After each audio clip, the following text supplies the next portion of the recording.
오늘 말씀은 야곱 가정이 세겜에서 어떤 삶을 살았는가, 하나님 앞에서 믿음으로 잘 살았는가, 아니면은 그 땅에 또 묶여서 그 땅에 섞여서 삶을 살았는가. 우리 앞에 이렇게 지도에 보면 하나님께서 삼촌 그 라반의 집에서 야곱을 20년 동안 돌봐줌 속에 이렇게 오는 중에, 약속의 땅으로 오는 중에도 하나님이 얼마나 은혜를 베풀어 줬습니까?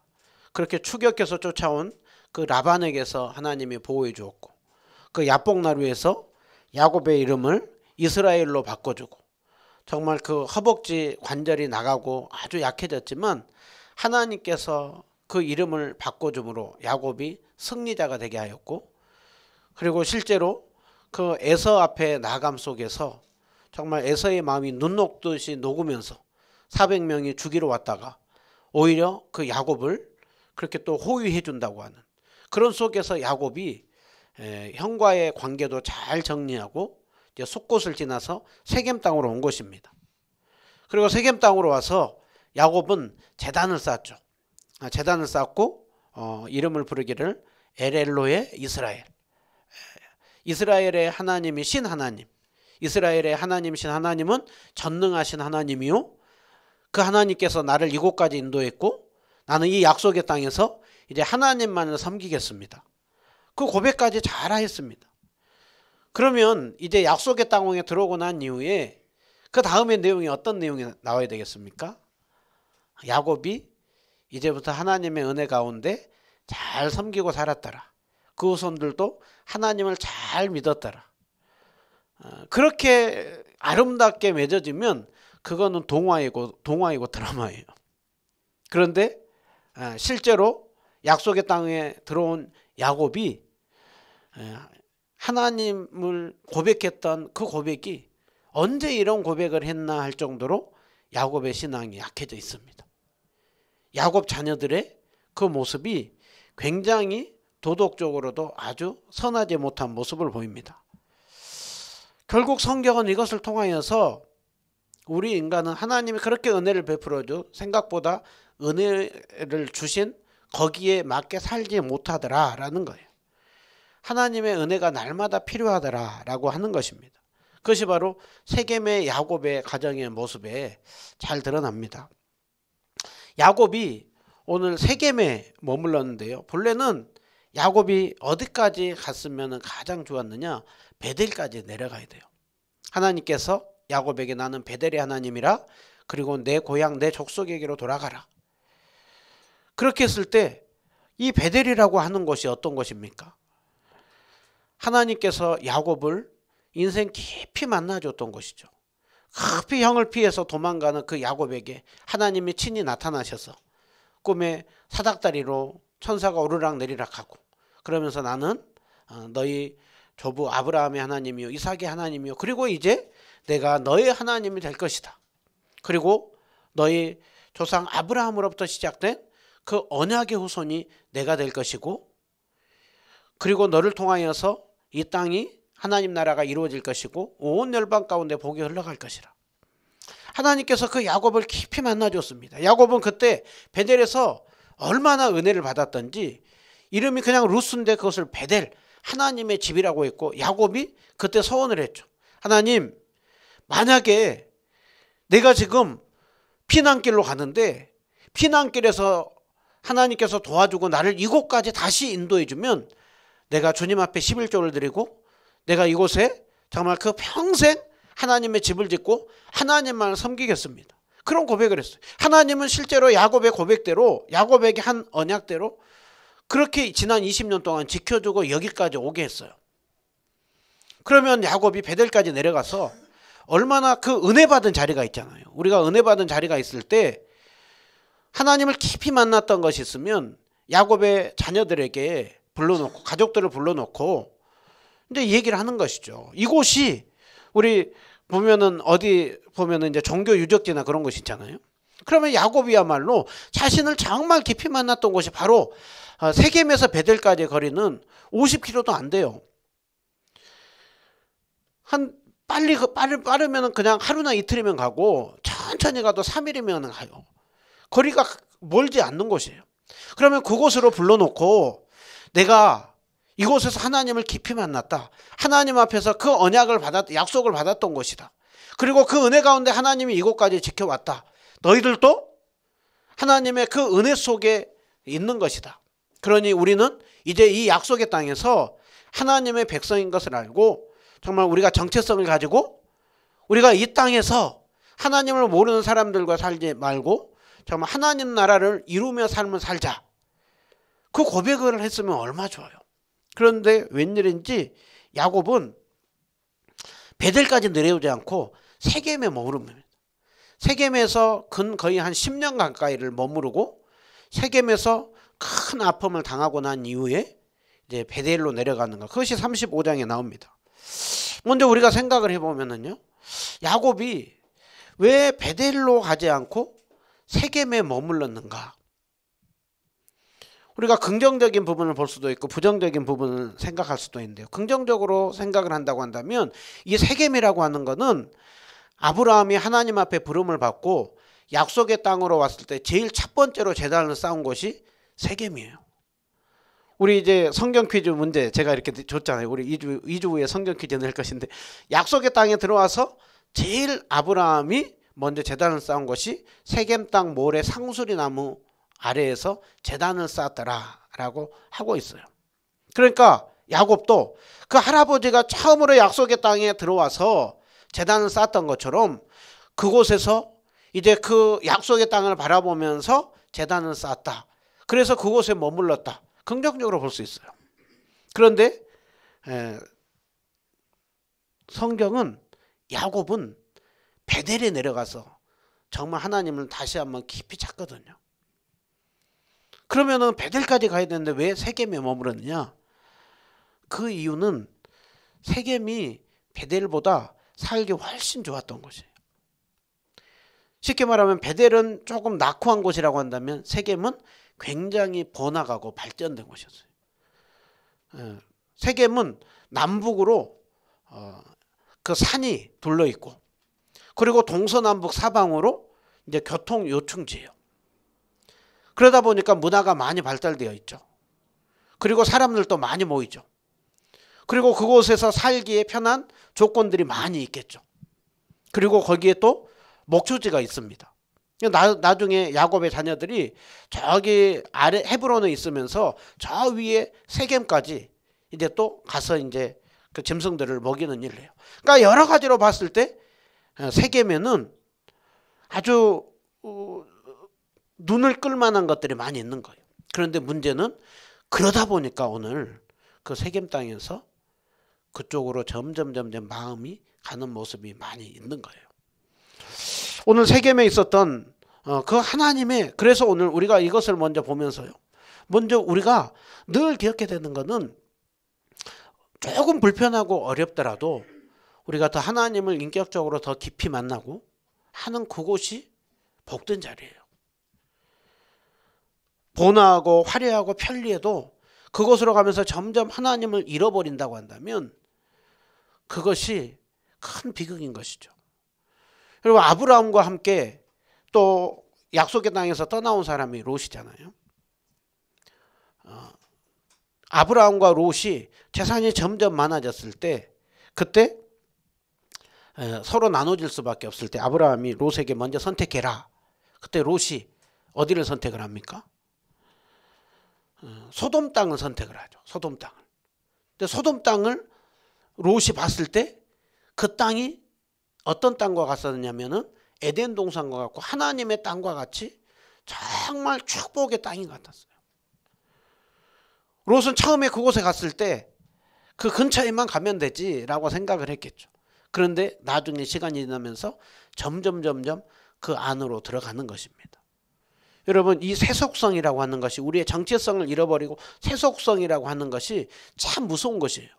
그것이 오늘 이 34장에 그 아브라함 가정에서 많이 보여지고 있는 모습입니다. 세겜에서 머무르면서 큰 아픔을 겪는 것이 바로 그 디나가 거기에서 정말 비극적인 일을 하죠. 우리 1절에 보면 먼저 레아가 야곱에게서 낳은 딸 디나, 야곱의 그 딸 중에 딸인 그 디나가 그 땅의 딸들을 보러 나갔다라고 하고 있습니다. 세겜 땅에 거의 근 10년 가까이 머물렀으니까 디나가 하란에서 내려올 때 그때 7살이거든요. 요셉도 7살 정도 있어요. 그럼 이제 거기에서 이제 내려올 때 아주 이제 애기였었죠. 근데 세겜 땅에 거의 한 10년 가까이 머무르니까 이제 15살 전후가 된 거예요. 그러니까 오늘날에야 뭐 15살이어도 굉장히 어리지만 그 당시에는 15살 전후면은 이제 이미 이제 결혼을 하는 이제 아가씨인 거예요. 그래서 그 디나가 어떤 이유 때문인지 그 땅에 딸들을 보러 나갔다. 그 세겜 땅은 가나안 땅이거든요. 가나안 땅에 있는 딸들을 보러 나갔다라고 하고 있어요. 거기에 오랜 동안 이제 지냄 속에 서로 이제 관계가 많이 또 알고 있어서 그렇게 나갔는지 아니면 그 땅의 문화를 굉장히 관심을 갖고 젖어들면서 나갔는지 그 이유는 정확히 모릅니다. 근데 어쨌든 디나가 그곳에 나간 거예요.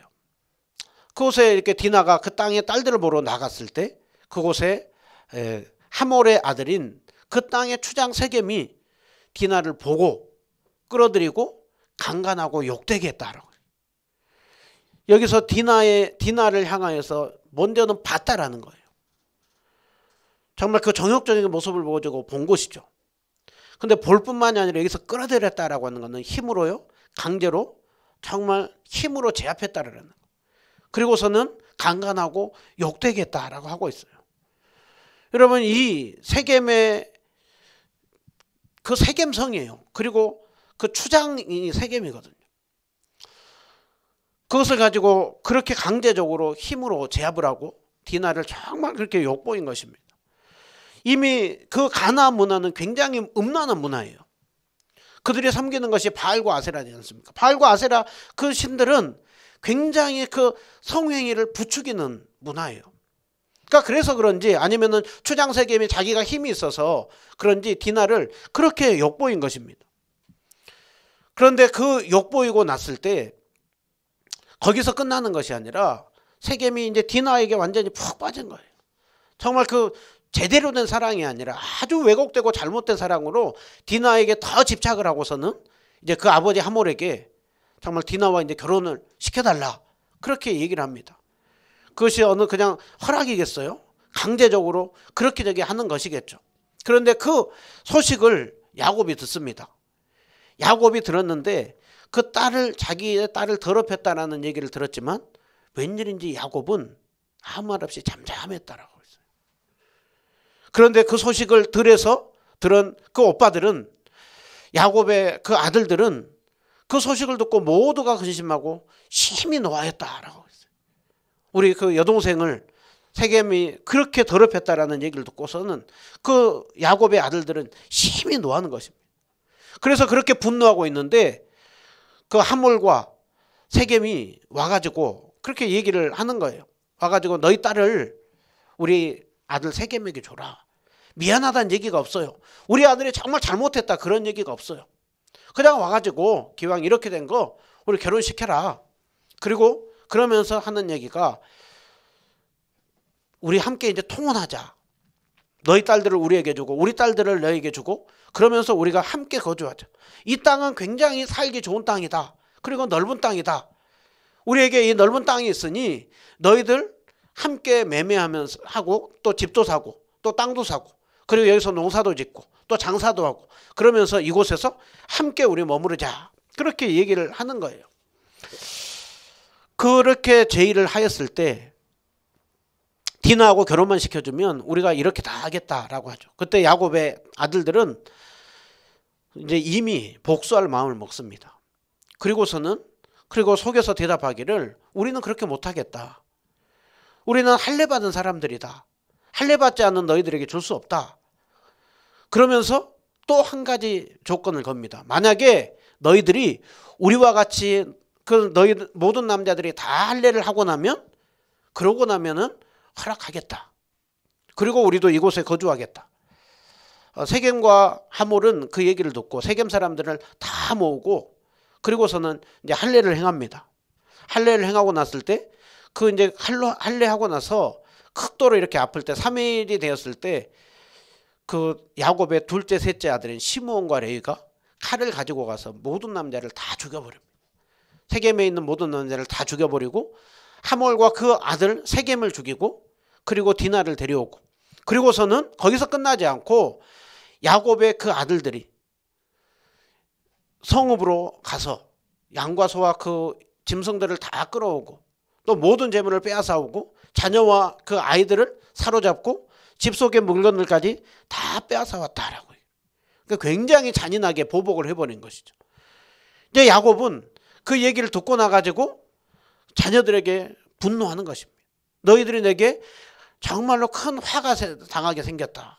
지금 이 주변에 가나안 족속과 브리스 족속과 그들이 다 모여 있는데 지금 이 세겜이 당한 일을 보면 그들이 다 모여가지고 나를 치고 우리를 죽일 거 아니냐. 이제 우리는 이제 망하게 생겼다. 그러자 그 동생들은 야곱의 자녀들은 아버지 그러면 우리 여동생을 그렇게 함부로 대하고 창녀같이 대하는데 우리가 그렇게 그러면 가만히 참고 있는 것이 옳습니까? 그렇게 하면서 지금 야곱과 야곱의 아들들이 서로 갈등하면서 세겜성에서의 이 이야기가 내용을 담고 있는 것을 볼 수가 있습니다. 여러분 오늘 우리는 이 말씀을 보면서 참 생각할 부분이 많이 있습니다.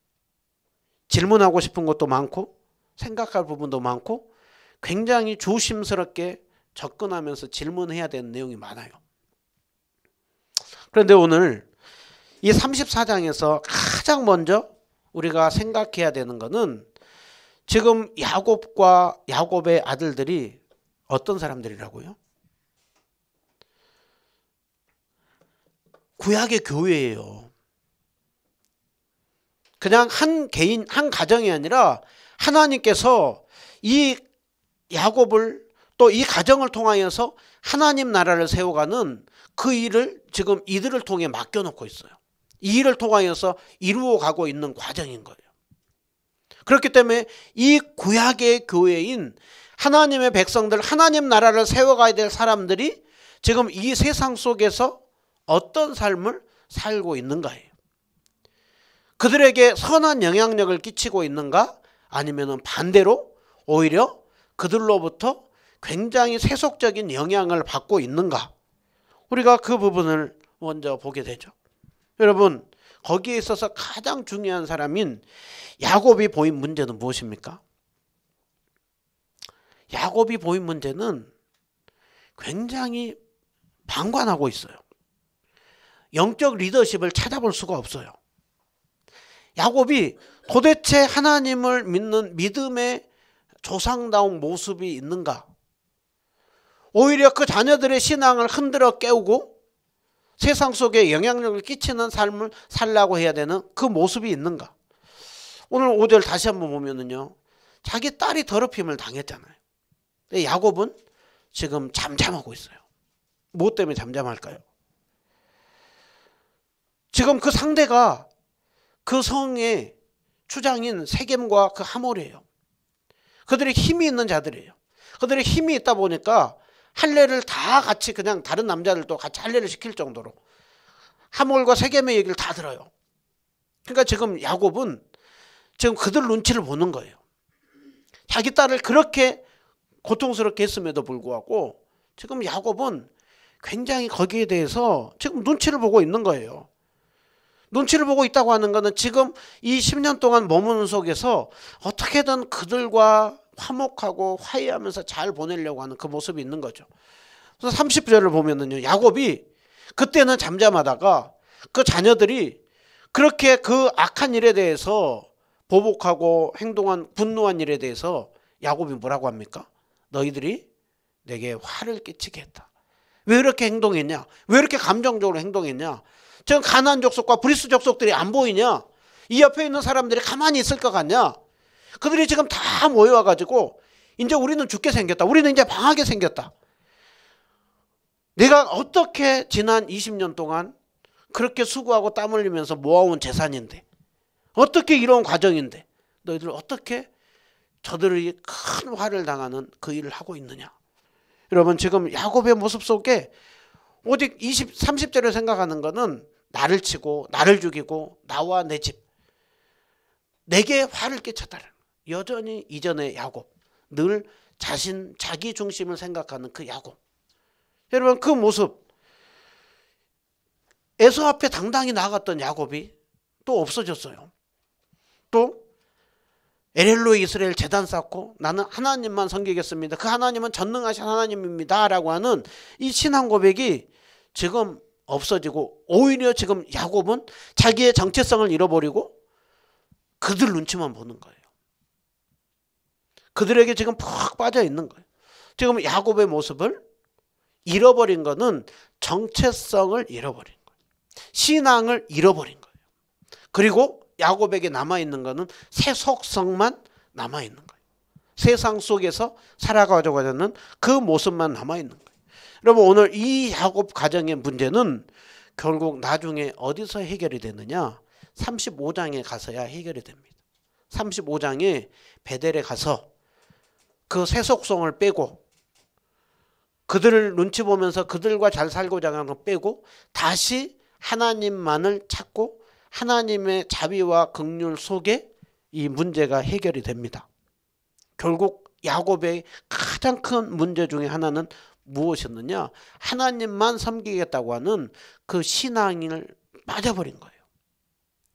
하나님과의 관계를 굉장히 놓쳐버리고 잃어버린 거예요. 야곱이 하나님을 부인할 리는 없죠. 안 믿을 리는 없죠. 하나님 믿기는 믿습니다. 그런데 하나님과의 관계는 굉장히 멀어져 있고 지금 이들과 긴밀하게 연결되어 있고 이들에게 굉장히 많이 가 있는 모습을 보이는 것이죠. 제가 서론에 말씀드렸던 것처럼 처음부터 베델로 갔으면 좋았을 걸, 세겜이라고 하는 것, 그곳에 매력이 많이 있다라니까요. 그들의 눈길을 끌고 무엇인가 의지하고 하게 하는 것들이 많이 있다라니까요. 그런데 오히려 그것이 독이 되었던 것입니다. 여러분 오늘 우리는 이 야곱의 모습을 보면서 굉장히 실망할 수 있는데 그 모습이 오늘 우리 속에도 많이 있다라는 거예요. 오늘 우리의 모습 속에 우리의 정체성, 우리의 믿음, 신앙을 잃어버리고 우리는 세속성으로 빠질 때가 많이 있다는 것이죠. 우리가 주일에는 주님 앞에 예배를 드리지만 6일 동안 우리가 세상 속에서 살아가지 않습니까? 세상 속에서 살아갈 때 세상은 얼마나 참 멋있어 보이고 화려해 보이고 하는 게 참 많아요.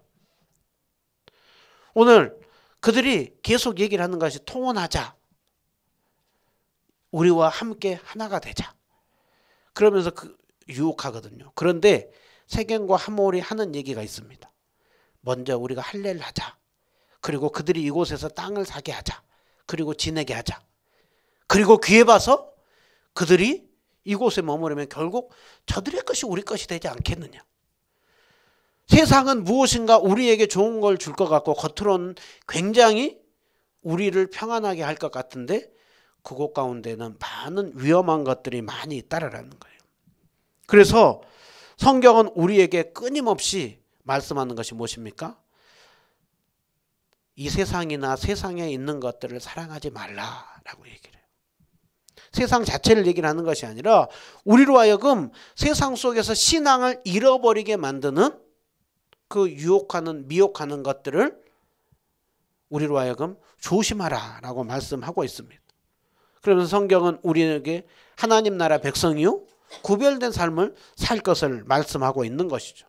여러분 신자로 잘 산다고 하는 것은 구별됨을 갖는 것입니다. 경계선을 갖는 것입니다. 갈 곳은 가고 가지 말아야 될 곳은 가지 않는 것이고 멈춰야 될 것은 멈추는 거예요. 하나님께서 베델로 가라고 했는데 야곱은 이 세겜, 그 약속의 자리가 아니라 순종의 자리가 아니라 순종하기는 하는데 어떻게 보면 좀 반쪽 자리에 순종인 거예요. 분명히 약속의 땅으로 갔습니다. 그런데 가기는 가는데 더 완전히 베델까지 나아가지 않는 그 모습인 것이죠. 여러분 지금 그렇기에 우리가 끊임없이 늘 힘써야 되는 건 우리의 믿음이에요. 우리의 정체성을 가르쳐서 우리의 믿음이에요. 야곱이 쫄보가 되어 있어요. 그들만 보이는 거예요. 가나안 족속과 브리스 족속만.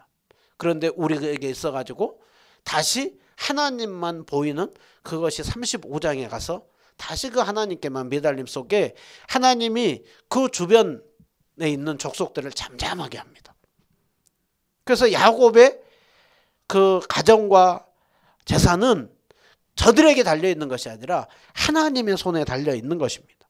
그러기에 오늘 또 우리가 세속성을 잃어버리지 않고 정체성과 믿음을 갖기 위해서 우리는 날마다 말씀과 기도로 깨어 있어야 되는 거예요. 우리가 세상을 이기는 힘은 무엇이라고요?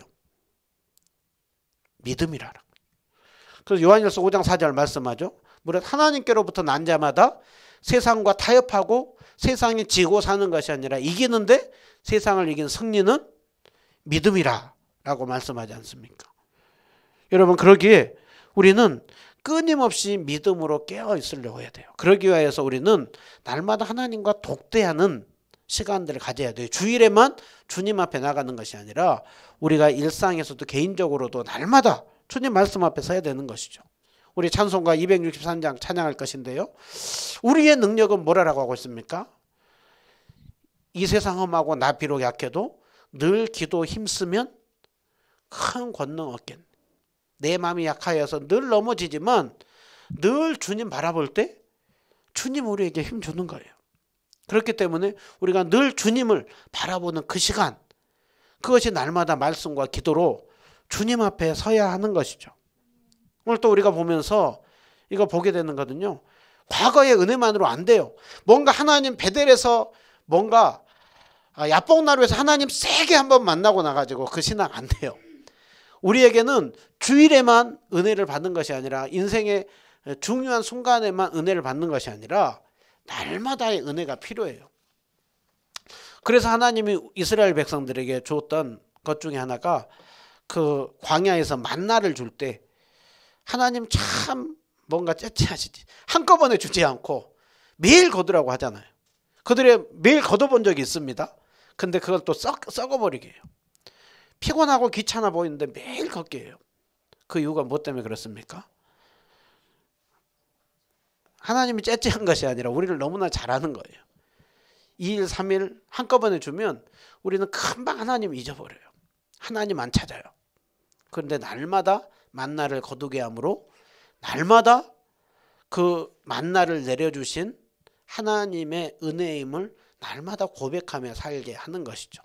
사람은 떡으로만 사는 것이 아니라 만나로 사는 것이 아니라 만나를 내려주신 하나님의 은혜로 사는 것을 광야에서 그 훈련 통하여서 알게 하는 것이죠. 여러분, 그러기에 우리가 주일에 예배드리고 수요일에 예배드리는 우리가 함께 공동체 예배를 드린다고 한다면 개인적으로 하나님 앞에 날마다 정말 은혜를 받는 그 시간이 있어야 돼요. 그래서 우리가 주보에도 매일 성경 장수 이렇게 주잖아요. 날마다 우리가 기도하는 시간, 말씀 보는 시간, 그게 있어야 돼요. 그 은혜가 있을 때 우리는 정말 그 신앙을 회복하면서 살아갈 수가 있는 것이죠. 우리가 이 말씀을 보면서 야곱이 어떻게 이 10년 이 시간 보낸 속에서 이렇게 되었는가, 우리는 이것을 잘 보면서 우리에게는 날마다 은혜가 필요합니다. 야곱은 다리를 절어요. 야복나루 위에 다리를 절어요. 그런데 사람은 무뎌지는 거예요. 어떤 하나님의 분명한 어떤 표를 보여줌에도 불구하고 우리는 무뎌져요. 그래서 우리에게 가장 우리가 힘써야 되는 것은요, 우리의 영혼이 주님 앞에 서 있는가. 여러분, 34장에서 나타난 또 하나의 모습 중에 하나가 뭡니까? 하나님을 찾음이 없다라는 거예요. 34장에 하나님 찾음이 없어요. 그리고 그 땅에서 어떻게든 살아보려고 해요. 그래서 야곱은 오히려 잠잠해버리고 침묵해버렸죠. 그런데 야곱의 아들들은 어떻게 합니까? 자기들의 그 감정을 가지고 보복해버리죠. 보복함으로 그냥 끝나지 않습니다. 보복하더라도 세겜과 하몰만 죽이는 것이 아니라 그 성에 있는 남자들 다 죽여버렸어요.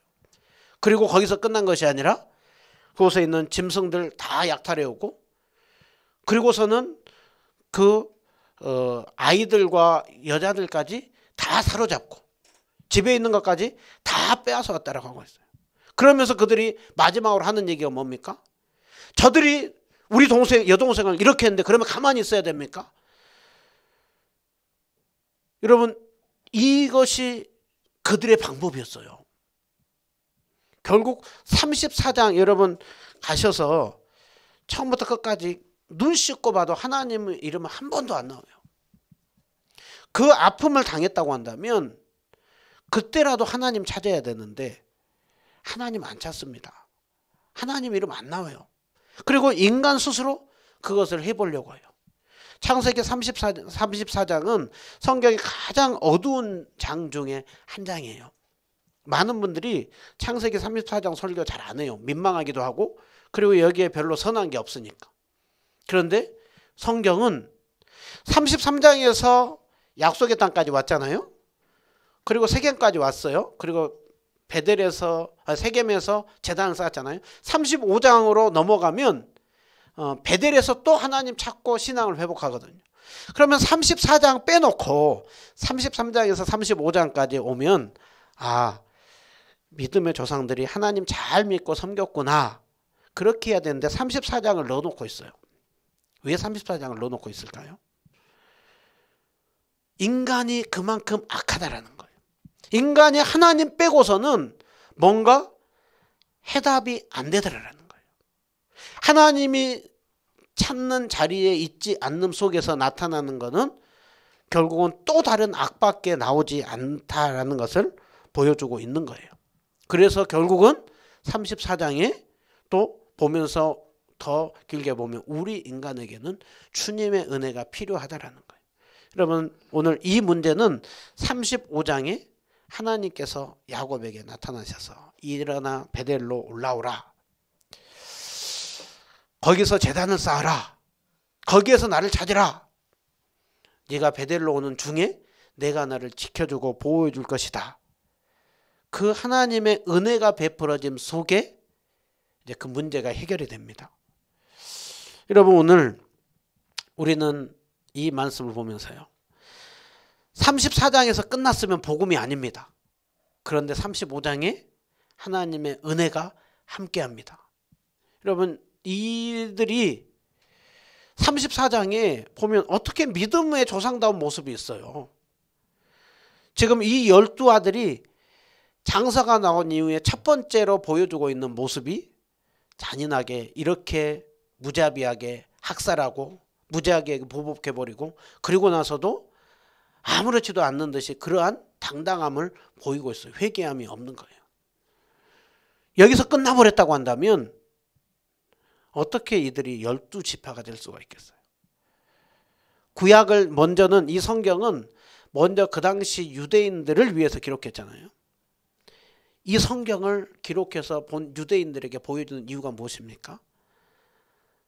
너희 지파, 너희 조상들인 12지파는 자격이 있어서 그렇게 믿음이 있어가지고 그래서 12지파로 세워진 것이 아니라는 거예요. 이렇게 자격 없고 이렇게 부끄럽고 이렇게 넘어질 수밖에 없는 자격 없는 자인데 주님이 은혜 베풀어 주심으로 믿음의 조상으로 세웠다라는 걸 말씀하는 거예요. 사실 오늘 이 자리에 있는 우리도 동일하지 않습니까?